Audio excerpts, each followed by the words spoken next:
നമസ്കാരം. വയനാട് ഉരുൾപൊട്ടൽ മേഖലയിൽ ഇന്ന് ജനകീയ തെരച്ചിൽ തുടരും. മുണ്ടക്കയും ചൂരൽമലയും ഉൾപ്പെടെ 6 സോണുകളായി തിരിച്ച് പരിശോധന നടക്കും. ഇതടക്കമുള്ള വാർത്തകളുണ്ട്. പ്രഭാത വാർത്തകളിലേക്ക് എല്ലാ പ്രിയപ്പെട്ട പ്രേക്ഷകർക്കും സ്വാഗതം.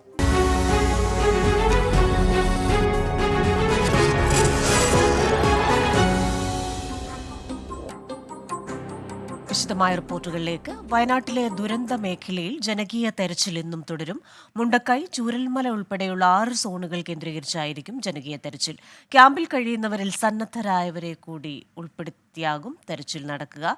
സജോ ദേവസ്യയുണ്ട് വിശദാംശങ്ങളുമായി. സജോ, ഇന്നിപ്പോൾ ഈ ജനകീയ തെരച്ചിൽ വീണ്ടും തുടരുകയാണ്. ഇന്നത്തെ പ്രത്യേകത ഈ ക്യാമ്പിൽ കഴിയുന്നവരിൽ നിന്ന് അതിൽ നിന്ന് സന്നദ്ധരായവരെ കൂടി ഈ തെരച്ചിലിൽ ഉൾപ്പെടുത്തുമെന്നാണല്ലോ. പ്രധാനമന്ത്രിയുടെ സന്ദർശനം കാരണം കഴിഞ്ഞ ദിവസം തിരച്ചിൽ താൽക്കാലികമായി നിർത്തിവെച്ചിരുന്നു. അത് വീണ്ടും ജനകീയ തിരച്ചിലായി തന്നെ പുനരാരംഭിക്കുകയാണ്. അതായത് പ്രധാനമന്ത്രിയുടെ സന്ദർശനത്തിന് ശേഷം വലിയ പ്രതീക്ഷ രാജ്യത്തെ പ്രത്യേകിച്ച് വയനാട്ടിനെ സംബന്ധിച്ചുണ്ട്, സംസ്ഥാനത്തെ സംബന്ധിച്ചിടത്തോളമുണ്ട്. അതിൻ്റെ പ്രധാനപ്പെട്ട കാരണം പുനരധിവാസം അടക്കം ദുരിതാശ്വാസ പ്രവർത്തനങ്ങളിൽ കേന്ദ്രത്തിൻ്റെ വലിയ സഹായം അതിതീവ്ര ദുരന്തമായി കണക്കാക്കിയുള്ള ഇടപെടൽ ഉണ്ടാകും എന്ന പ്രതീക്ഷ ഒക്കെ തന്നെയാണ്. അത് പ്രധാനമന്ത്രിയുടെ സന്ദർശനം കാര്യങ്ങളൊക്കെ അദ്ദേഹം നേരിട്ട് മനസ്സിലാക്കി. അതുകൊണ്ട് തന്നെ സംസ്ഥാനത്തെ സംബന്ധിച്ചിടത്തോളം സർക്കാരിനും പൊതുവെ നാടിനുമൊക്കെ ആ നിലയ്ക്കുള്ള കേന്ദ്രത്തിൻ്റെ സഹായം, കരുതൽ, ചേർത്ത് പിടിക്കൽ ഉണ്ടാകും എന്ന പ്രതീക്ഷ ഉണ്ടായിട്ടുണ്ട്. ആ കാര്യങ്ങൾ ഒരു വശത്തൊരു പ്രതീക്ഷയായി നിൽക്കുന്നു. അതോടൊപ്പം തന്നെ 126ഓളം പേരെ ഔദ്യോഗിക കണക്കുകൾ പ്രകാരം മാത്രം ഇനിയും കണ്ടെത്താനുണ്ട്. മുണ്ടക്കയിലും ചൂരൽമലയിലും അതുപോലെ ഈ ദുരന്തം ഇങ്ങനെ ഇറങ്ങിയ പ്രദേശങ്ങളിലൊക്കെ ഒരു നാടിനെ ഒന്നാകെ എടുത്തുകൊണ്ടാണ് ഈ ദുരന്തം പോയത്. അതിൽ ഔദ്യോഗിക കണക്കുകൾ മാത്രമാണ് ഞാൻ പറഞ്ഞത്. 126ഓളം പേരെ യഥാർത്ഥത്തിൽ കണ്ടെത്തേണ്ടതുണ്ട്. അതിനാണ് ഈ ജനകീയ തിരച്ചിൽ. അതായത് ഈ ദുരിതബാധിതരായ ആളുകൾ തന്നെ ഒരർത്ഥത്തിൽ ദുരിതത്തെ മറികടന്ന് ക്യാമ്പുകളിൽ കഴിയുന്ന മനുഷ്യരുണ്ട്.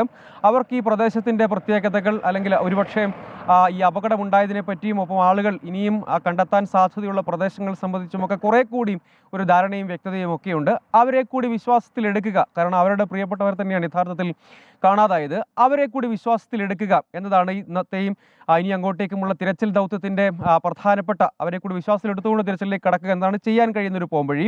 അതിലേക്ക് കടക്കുമ്പോൾ അതായത് ക്യാമ്പിലുള്ള സന്നദ്ധരായ ആളുകൾക്കെല്ലാം തിരച്ചിലിൻ്റെ ഭാഗമാകാം. സന്നദ്ധ പ്രവർത്തകരുണ്ടാകും. ഒപ്പം NDRF, അതുപോലെ SOG, പോലീസിൻ്റെ SOG, ഫയർഫോഴ്സ് അടക്കമുള്ള സേനാ വിഭാഗങ്ങളുണ്ട്. ആർമി നേരത്തെ തന്നെ തിരച്ചിൽ പൂർത്തിയാക്കിയതാണ്. ഒപ്പം സന്നദ്ധ പ്രവർത്തകരാണ്. വിവിധ സന്നദ്ധ പ്രവർത്തകർ നാളുകളായി ഈ മേഖലയിൽ സജീവമായി തന്നെ രംഗത്തുണ്ട്. അവരോടൊപ്പം വിവിധ സേനാ വിഭാഗങ്ങൾ, ഇവിടെ ഇപ്പോൾ ഉള്ള സേനാ വിഭാഗങ്ങൾ, ഒപ്പം അവരുടെ കൂട്ടത്തിലാണ് ക്യാമ്പുകളിൽ നിന്നുള്ള ആളുകളെ കൂടി ഇതിനകത്ത് ഉൾപ്പെടുത്തി 6 സോണുകളായി തിരിച്ച്, അതായത് ഈ ദുരന്തബാധിത മേഖല എന്ന് പറയുന്നത് തന്നെ വലിയ പ്രദേശമാണ്. അപ്പോൾ 6 സോണുകളിലായി തിരിച്ചത്. ഓരോ സോണുകളിലും സന്നദ്ധ പ്രവർത്തകർ, വിവിധ സേനാ വിഭാഗങ്ങൾ ഉൾപ്പെട്ടവർ, ഒപ്പം ക്യാമ്പുകളിൽ നിന്ന് ഇവിടെ എത്തി ഇതിൻ്റെ ഭാഗമാകാൻ ഉദ്ദേശിക്കുന്ന ആളുകൾ എന്നിവരെയും കൂടി ചേർത്തായിരിക്കും ടീമുകൾ ഉണ്ടാക്കുക.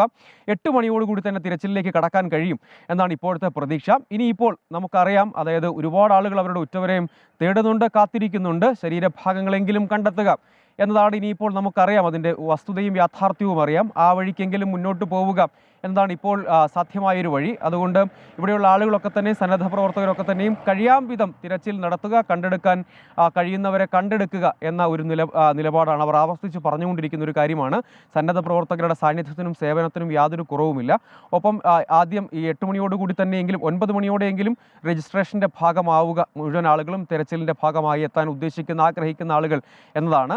അങ്ങനെ മാത്രമേ അങ്ങോട്ടേക്ക് കടത്തിവിടാൻ കഴിയുകയുള്ളൂ. അതല്ലെങ്കിൽ അത് തെരച്ചിൽ പ്രവർത്തനങ്ങൾ കൂടുതൽ അപകടങ്ങളൊക്കെ സൃഷ്ടിച്ച് വിളിച്ചു വരുത്തും എന്നൊരു ആശങ്കയും പ്രതിസന്ധിയും ഉണ്ട്. അതുകൊണ്ട് 9 മണിക്ക് ശേഷം ഈ ടീമിൽ പുതുതായി ആരെയും ഉൾപ്പെടുത്തേണ്ടതില്ല എന്നതാണ് ഇപ്പോഴത്തെ ഒരു തീരുമാനമായി എടുത്തിട്ടുള്ളത്. 8 മണിയോടുകൂടി തന്നെ കാര്യങ്ങൾ ആരംഭിക്കും. അതിന് ഉൾപ്പെടെ മറ്റ് ഇതര സേനാ വിഭാഗങ്ങളും സന്നദ്ധ പ്രവർത്തകരും ഒക്കെ തന്നെ നിലവിൽ ദുരന്തബാധിത മേഖല, അതായത് ബെയിലി പാലത്തിൻ്റെ അങ്ങോട്ടേക്ക് എത്തും. അവിടെ നിന്നായിരിക്കും തിരച്ചിലിലേക്ക് കടക്കുക. 126ഓളം പേർ ഔദ്യോഗിക കണക്കുകൾ പ്രകാരം മാത്രം, അതിൽ കൂടുതലുണ്ട് എന്നാണ് പലരും പറയുന്നത്. 126ഓളം പേർ ഇനിയും കാണാമറയത്താണ്. അതുകൊണ്ട് തിരച്ചിൽ അങ്ങനെ ഇനിയും തുടരേണ്ടത് വളരെ അനിവാര്യതയാണ്. ഇപ്പോൾ ജനകീയ തിരച്ചിൽ ഇന്ന് വീണ്ടും പുനരാരംഭിക്കുന്നു. ക്രിസ്റ്റീന, വയനാട്ടിൽ നിന്ന് വിവരങ്ങൾ നൽകിയത് സജോ ദേവസ്യയാണ്. മീൻ വിറ്റ് കിട്ടിയ പണം മുഖ്യമന്ത്രിയുടെ ദുരിതാശ്വാസ നിധിയിലേക്ക് നൽകി കോഴിക്കോട് പേരാമ്പ്ര സ്വദേശി അബ്ദുൾ സലാം. 100 കിലോ മീൻ വിറ്റതിന്റെ പണമാണ് വയനാട്ടിലെ ദുരിതബാധിതർക്കായി അബ്ദുൾ സലാം മാറ്റിവെച്ചത്.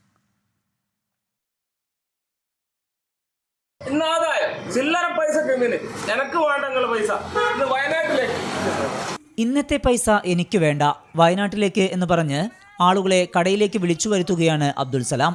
മുണ്ടക്കൈയിലെയും ചൂരൽമലയിലെയും ദുരിതങ്ങൾ മാധ്യമങ്ങളിലൂടെ കണ്ടറിഞ്ഞ സലാം ഒരു ദിവസത്തെ അധ്വാനം അവർക്കായി മാറ്റിവെച്ചു. 100 കിലോയോളം മീൻ വിറ്റുകിട്ടിയ 10,000-ഓളം രൂപ വയനാട്ടിലെ ദുരിതബാധിതർക്കായി നൽകി. അവിടെയുള്ള സഹോദരങ്ങൾ അനുഭവിക്കുന്ന പ്രയാസം നൊമ്പരപ്പെടുത്തുന്നതാണെന്നും അതിനാലാണ് തന്നാൽ ആകുന്ന സഹായം ചെയ്യുന്നത് എന്നും സലാം പറഞ്ഞു. ഏത് ന്യൂസ് ചാനൽ തുറന്നാലും വയനാട്ടിലെ ദുരിതമാണ് മാത്രമാണ് കാണുന്നത്. ഏത് ഫേസ്ബുക്ക് ആയാലും വാട്സപ്പ് ആയാലും അങ്ങനെ എന്നെ കൊണ്ടാകുന്ന എന്തെന്നാ ചെയ്യേണ്ടിയെന്ന് ഞാൻ ആലോചിച്ച് അന്നേരം എനിക്ക് മനസ്സിൽ തോന്നിയ ഒരു കാര്യമാണ്.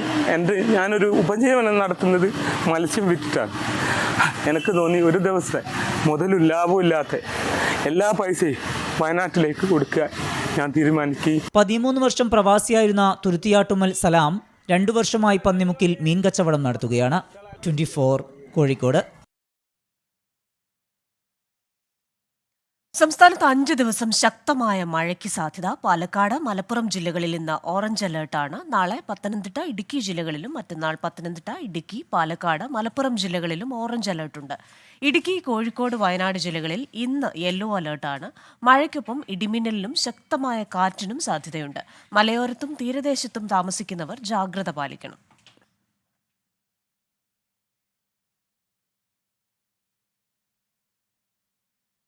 കോട്ടയം മണിമല പൂവത്തോലിമലയിലെ പാറ ഖനനത്തിൽ നാട്ടുകാർക്ക് ആശങ്ക. സമീപത്തെ വീടുകൾക്ക് കേടുപാടുണ്ടാക്കുന്നതായി പരാതി. പ്രതിഷേധങ്ങൾ കണ്ടില്ലെന്ന് നടിക്കുകയാണ് അധികൃതർ.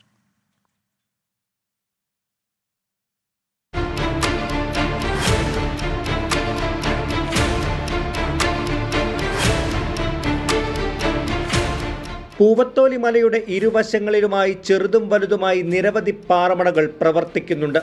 പലതും ഒരു വർഷത്തിനിടെ തുടങ്ങിയവയുമാണ്. പാറമടകളിൽ പലതിനും ലൈസൻസ് ഇല്ലെന്നും നാട്ടുകാർ ആരോപിക്കുന്നു. അധികൃതർ തിരിഞ്ഞു നോക്കാതെ വന്നതോടെ വലിയ തോതിൽ മലയിടിച്ച് നിരത്തുകയാണ് ഇവിടെ.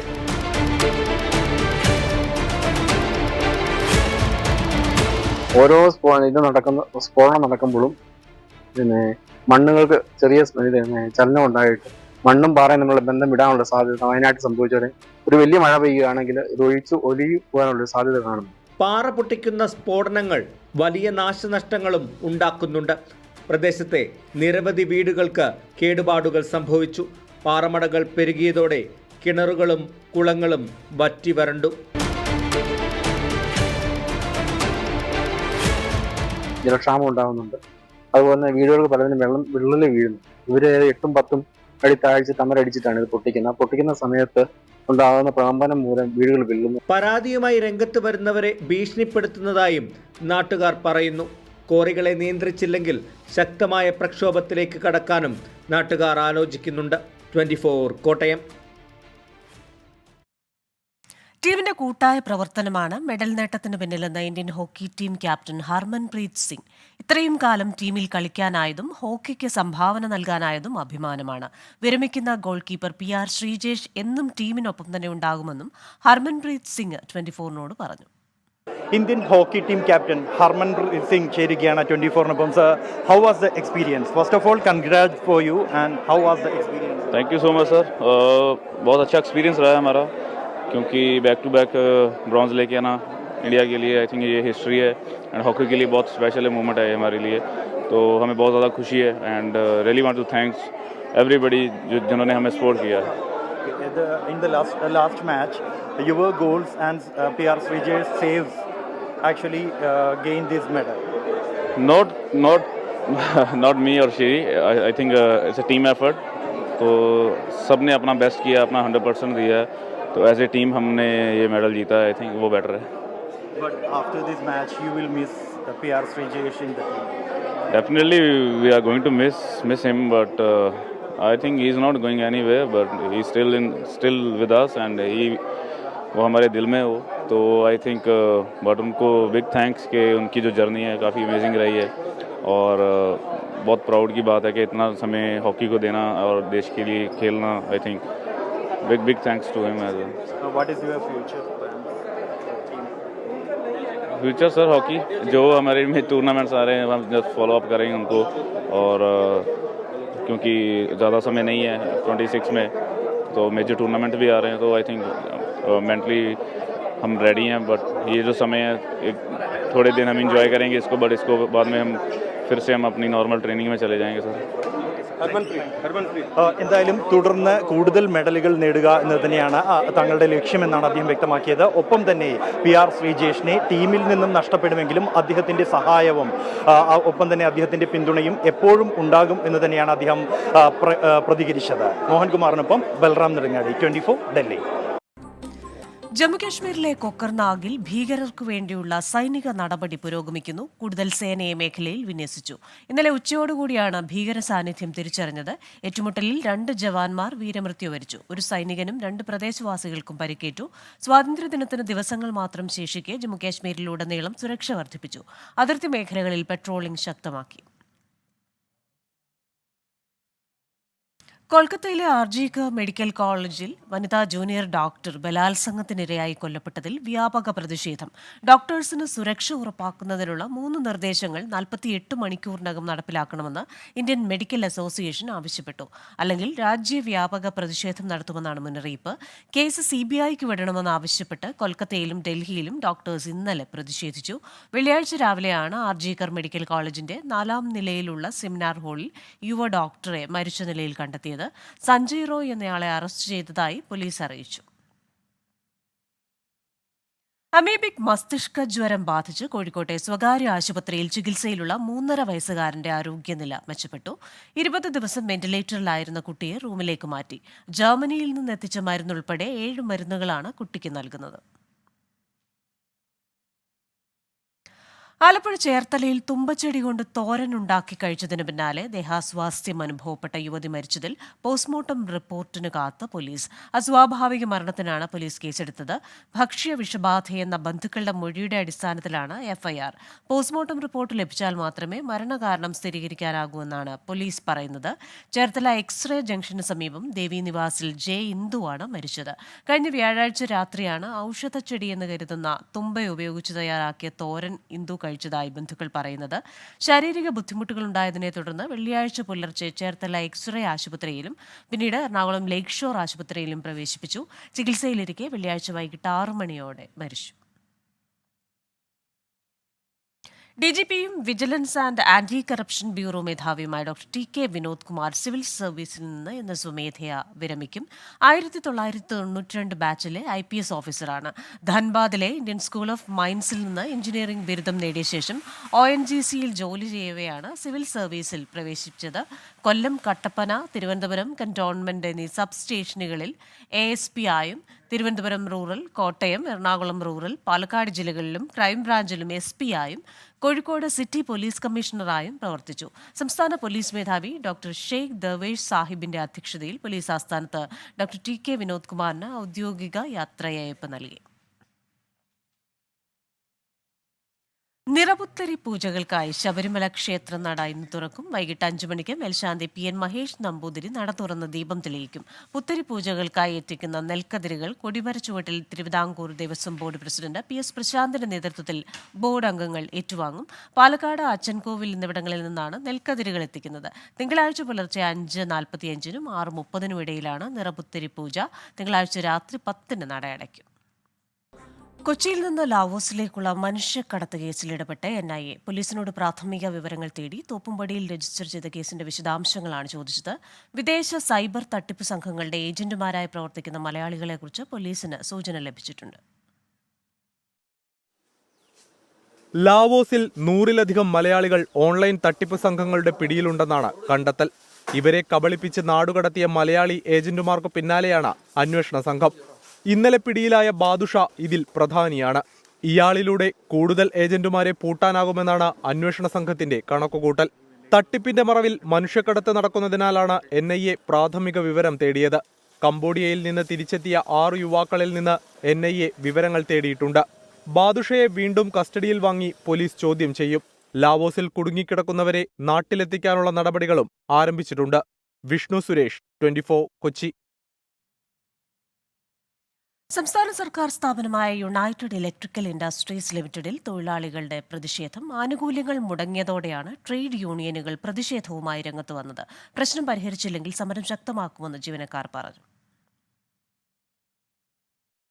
1950 Kollam united electric industry limited company പ്രവർത്തനം ആരംഭിക്കുന്നത്. KSEBിക്ക് വേണ്ടി വൈദ്യുതി മീറ്ററുകൾ നിർമ്മിക്കുന്നത് ഇവിടെയാണ്. എന്നാൽ കഴിഞ്ഞ 2 വർഷമായി ഇവിടുത്തെ ജീവനക്കാർക്ക് ശമ്പളം ഒഴികെയുള്ള മറ്റ് യാതൊരു ആനുകൂല്യം ലഭിക്കുന്നില്ലെന്ന് തൊഴിലാളികൾ തന്നെ പറയുന്നു. 28 മാസത്തെ പ്രൊവിഡന്റ് മുടങ്ങി കിടക്കുന്നു. ഞങ്ങൾക്ക് മെഡിക്കൽ ആനുകൂല്യങ്ങളൊന്നുമില്ല. അതുകൊണ്ട് ഞങ്ങൾക്ക് ലോൺ കിട്ടുന്നില്ല. ഞങ്ങൾ വളരെ സാമ്പത്തികമായിട്ട് ബുദ്ധിമുട്ടിലാണ്. അത് ഒന്ന് ബോധ്യപ്പെടുത്താൻ വേണ്ടിയാണ് ഞങ്ങളിവിടെ മാനേജ്മെന്റിനെ ബോധ്യപ്പെടുത്താൻ വേണ്ടിയാണ് ഇന്നിവിടെ കൂടിയിരിക്കുന്നത്. പരാതിയുമായി പലതവണ ചെയർമാനെ സമീപിച്ചിട്ടും പരിഹാരമുണ്ടായില്ല. PF വിഹിതം അടയ്ക്കുന്നതിൽ കുടിശ്ശിക വരുത്തിയതിനാൽ ജീവനക്കാർക്ക് ലോൺ എടുക്കാൻ പോലും കഴിയാത്ത അവസ്ഥയിലാണ്. അതുകൂടാതെ ഞങ്ങൾക്ക് ഈ 23 മാസത്തോളം PF അടയ്ക്കാത്തതുകൊണ്ട് ഇല്ലെങ്കിൽ നമുക്ക് ഈ സ്കൂൾ തുറക്കുന്ന സമയത്ത് അതിൽ നിന്ന് വല്ല ലോൺ വല്ലതും എടുത്ത് കുട്ടികളുടെ പഠിത്തം നടത്താൻ പറ്റുമായിരുന്നു. ഇപ്പം അതും പറ്റാത്ത അവസ്ഥയിലാണ് ഇപ്പോൾ എത്തിയിരിക്കുന്നത്. യാതൊരു ആനുകൂല്യങ്ങളും ഇല്ലാതെയാണ് മീറ്റർ കമ്പനിയിൽ ജീവനക്കാർ നിലവിൽ ജോലി ചെയ്തു വരുന്നത്. പ്രശ്നങ്ങൾക്ക് പരിഹാരമായില്ലെങ്കിൽ അനിശ്ചിതകാല സമരത്തിലേക്ക് കടക്കാനൊരുങ്ങുകയാണ് തൊഴിലാളികൾ. 24 കൊല്ലം. മുൻ വിദേശകാര്യമന്ത്രിയായിരുന്ന നട്വർ സിംഗ് അന്തരിച്ചുവെന്ന വാർത്തയും ഈ പ്രഭാതത്തിൽ വരുന്നുണ്ട്. 2004-2005 കാലഘട്ടത്തിൽ UPA ഗവൺമെന്റിൽ അദ്ദേഹം വിദേശകാര്യമന്ത്രിയായിരുന്നു. 95 വയസ്സായിരുന്നു. ഗുരുഗ്രാമിലെ ആശുപത്രിയിൽ കഴിഞ്ഞ 2 ആഴ്ചയായി അസുഖബാധിതനായി ചികിത്സയിലായിരുന്നു. മറ്റു വാർത്തയിലേക്ക്. സംസ്ഥാനത്തെ ഏറ്റവും പ്രായം കുറഞ്ഞ നഗരസഭാധ്യക്ഷ ഇനി മലപ്പുറം കൊണ്ടോട്ടിയിൽ 26-കാരി നീറാട് സ്വദേശി നിത ഷഹീനാണ് കൊണ്ടോട്ടി നഗരസഭാധ്യക്ഷയായി ചുമതലയേറ്റത്.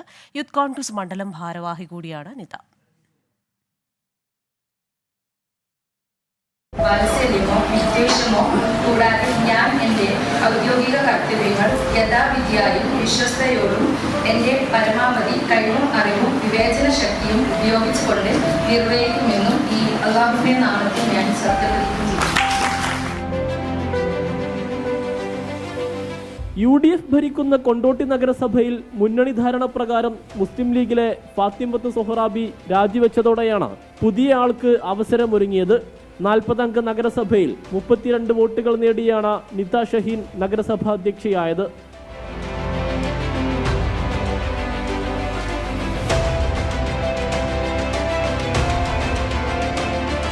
യൂത്ത് എന്ന് പറയുമ്പോൾ തന്നെ നമുക്കറിയാം ഒരുപാട് കാര്യങ്ങൾ ചെയ്യാൻ പറ്റുന്ന ആളുകളാണ്. അത് അംഗീകരിച്ച കൊണ്ടോട്ടിക്കാരുണ്ട്. അപ്പോൾ അവർക്ക് വേണ്ടിയിട്ട് ജനമനസ്സിൽ ഒരു തട്ടിക്കൊണ്ട് നമ്മൾ പറയില്ല, ജനങ്ങളെ മുൻനിർത്തിക്കൊണ്ട് അവരെ പ്രശ്നങ്ങൾ മനസ്സിലാക്കിക്കൊണ്ടുള്ള അവരെ കൂട്ടിയിരുത്തിയുള്ള ഒരു വികസനത്തിനാണ് എനിക്ക് താല്പര്യം. അതായിട്ട് മുന്നോട്ട് പോകും. യൂത്ത് കോൺഗ്രസ് കൊണ്ടോട്ടി മണ്ഡലം വൈസ് പ്രസിഡന്റായ നിത നഗരസഭ ആരോഗ്യ സ്ഥിരം സമിതി അധ്യക്ഷയായിരുന്നു. യുവാക്കൾക്ക് വേണ്ടി കാര്യമായ ഇടപെടൽ നടത്തണമെന്ന് ചെയർപേഴ്സൺ പറയുന്നു. അപ്പോൾ നമുക്കറിയാം നമ്മൾ പലരും ഇപ്പം യൂത്തൊക്കെ എന്ന് പറഞ്ഞാൽ ലഹരിക്ക് അടിമപ്പെടാനുള്ള കാരണം ഈ കളിസ്ഥലങ്ങൾ ഇല്ലാതാവുക, അല്ലെങ്കിൽ ഒരു എന്താ വെച്ചാൽ ആ ഒരു നമ്മളൊക്കെ പഠിച്ചതാണ് ചെറുപ്പത്തിലൊക്കെ ഉള്ള സമയത്ത് നമുക്കറിയാം നമ്മളൊക്കെ ഒരു കൂടിച്ചേരലുണ്ടായിരുന്നു. അതൊക്കെ എവിടെയോ മാഞ്ഞു പോയ എന്ന് വെച്ചാൽ എല്ലാവരും ഒതുങ്ങി ഫോൺമേലായി. അപ്പോൾ അവർക്കൊരു വേദി കൊടുക്കുന്നുള്ള എന്തെങ്കിലും ഒരു പ്രോഗ്രാംസ് ചെയ്യണമെന്നുണ്ട്. BSc ഫിസിക്സ് ബിരുദധാരിയാണ് നിത ഷഹീൻ. 24 മലപ്പുറം. വയനാട്ടിലെ ദുരന്തബാധിതർക്ക് വേണ്ടി തെരുവുകൾ തട്ടകമാക്കി പാലക്കാട്ടെ മിമിക്രി കലാകാരന്മാർ സ്വന്തം വരുമാനത്തിൽ നിന്ന് മിച്ചം പിടിച്ചതിനൊപ്പം കുറച്ചു തുക കൂടി സമാഹരിക്കാനാണ് ഇവർ തെരുവിൽ കലാപ്രകടനം നടത്തുന്നത്.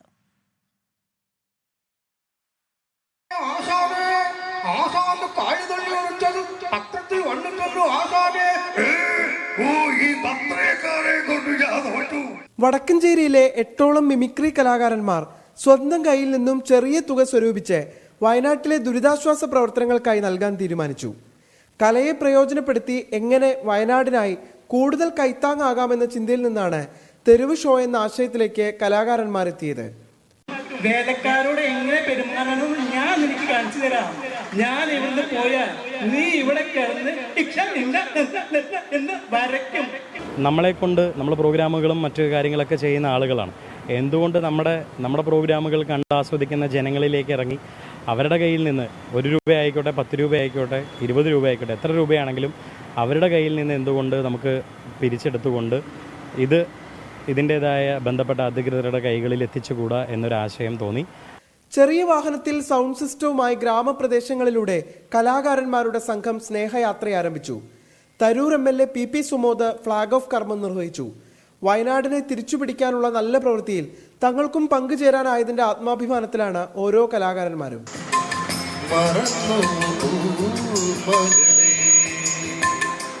24 പാലക്കാട്.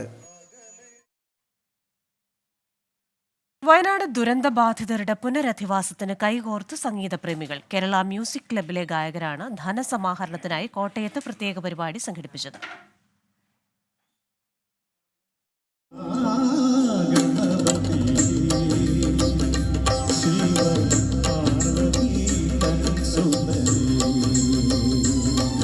വയനാടിന്റെ കണ്ണുനീർ തുടയ്ക്കാൻ തങ്ങളാൽ കഴിയുന്നതെല്ലാം ചെയ്യാനാണ് ഈ കലാകാരന്മാരും മുന്നോട്ട് വന്നത്. കേരള മ്യൂസിക് ക്ലബ്ബ് മുന്നോട്ട് വെച്ച ആശയത്തിനൊപ്പം സംഗീതത്തെ സ്നേഹിക്കുന്നവരെല്ലാം നിന്നപ്പോൾ അത് വലിയ വിജയമായി.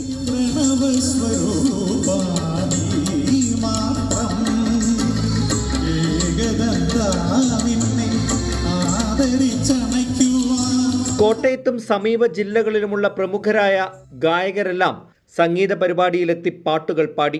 സംവിധായകൻ ജയരാജ് പരിപാടി ഉദ്ഘാടനം ചെയ്തു. ഓരോ ദുരന്തങ്ങളും ആദ്യം സ്പർശിക്കുന്നത് ഒരു കലാകാരൻ്റെ മനസ്സിലായിരിക്കാം. ഇവിടെ ഇന്ന് KMCയുടെ കൂട്ടായ്മ അവർ ഗാനങ്ങളിലൂടെ, ഗാനാർച്ചനയിലൂടെ, സംഗീതാർച്ചനയിലൂടെ ആ ദുഃഖം പങ്കുവെക്കുകയാണ്. സംഗീത പരിപാടിയിലൂടെ സ്വരൂപിച്ച തുക മുഴുവൻ മുഖ്യമന്ത്രിയുടെ ദുരിതാശ്വാസ നിധിയിലേക്ക് നൽകും. ധനം സമാഹരിച്ച് ഇന്ന് ജീവിച്ചിരിക്കുന്ന ബാക്കി കുടുംബങ്ങൾക്ക് സംരക്ഷണം നൽകാൻ വേണ്ടി അവർ ആഗ്രഹിക്കുന്നു. കേരളത്തിൽ ഒട്ടുമിക്ക ഗായകരും സംഗീതജ്ഞരും ചേർന്ന ഇങ്ങനെയൊരു ചിന്ത ഒരുപക്ഷെ അപൂർവമായിരിക്കും. ഒരു ദിവസത്തെ പരിപാടിയെല്ലാം മാറ്റിവെച്ചും പ്രതിഫലം പോലും വാങ്ങാതെയുമായിരുന്നു ഈ കലാകാരന്മാർ വയനാടിനു വേണ്ടി സംഗീതാർച്ചനയിൽ പങ്കെടുത്തത്. കലാകാരന്മാരാണെങ്കിലും വരും ദിവസങ്ങളിലും കലാകാരന്മാരെന്ന നിലയിൽ തങ്ങളാൽ ചെയ്യുന്നതെല്ലാം വയനാടിനു വേണ്ടി ചെയ്യാനാണ് ഇവരുടെ തീരുമാനം.